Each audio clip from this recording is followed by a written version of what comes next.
বড্ড ব্যস্ততা আর যান্ত্রিকতায় ঠাসা দিনগুলোতে আমাদের আনন্দগুলো কোথায় যেন হারিয়ে গেছে। ব্যস্ততা, বাস্তবতা, অভাব, শূন্যতা সবকিছুর সাথে মানিয়ে নিতে নিতে আজ আমরা বড্ড ক্লান্ত। জীবনের এতটুকুতেই যেন আমরা হাঁপিয়ে উঠেছি। মনে হয় কার কাছে যাই, কি করি, কোথায় একটু শান্তি মিলবে। কেউ মনে করে সম্পদের সুখ, কেউ ভাবে বিলাসিতায় আসে পূর্ণতা। কিন্তু রাতের নির্জনতায়, হৃদয়ের নিঃশব্দ কথায় মানুষ টের পায় সুখ আসলে বাহ্যিক নয়, বরং অন্তরের প্রশান্তি আসল সৌন্দর্য।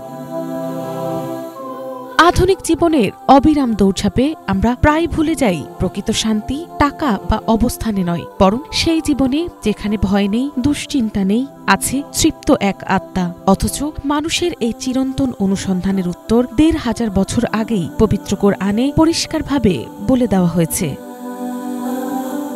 কোরআনে সূরা নাহলের ৯৭ নম্বর আয়াতে মহান আল্লাহ বলেন, যে ব্যক্তি নেক আমল করে, পুরুষ হোক বা নারী, যদি সে ঈমানদার হয়, তবে আমি অবশ্যই তাকে সুন্দর জীবন দান করব এবং আখিরাতে তাদেরকে তাদের সর্বোত্তম কাজের পুরস্কার দেব।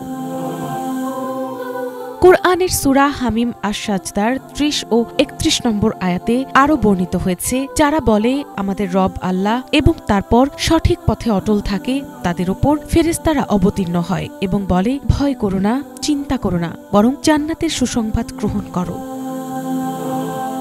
কোরআন ও হাদিসে আরও আছে, হালাল উপায়ে উপার্জিত রিজিকে আল্লাহ বরকত দেন। সেই বরকত দেখা যায় সন্তুষ্টিতে, সুখে, পরিবারের সুসম্পর্ক আর কাজের সফলতায়। হাদিসে এসেছে, রাসূল সাল্লাল্লাহু আলাইহি ওয়াসাল্লাম বলেন, যে ব্যক্তি হালাল উপায়ে রিজিক উপার্জন করে, তার সম্পদে আল্লাহ বরকত দান করেন। এই বরকত ঈমানদারদের জীবনকে সুন্দর ও সমৃদ্ধ করে, যা বৈশ্বিক সম্পদের বাইরে গিয়ে আধ্যাত্মিক তৃপ্তি প্রদান করে। সুতরাং সুন্দর জীবন অর্থে নয়, বরং বরকতে। যে মানুষ আল্লাহর হুকুম মেনে চলে, হালাল রিজিক উপার্জন করে, নেক আমল করে, সে ফেরেশতাদের অদৃশ্য সাহায্য এবং আল্লাহর রহমতের চাদরে আবৃত থাকে। পৃথিবীর সমস্ত কোলাহলের মাঝেও খুঁজে পায় এক অনাবিল প্রশান্তি।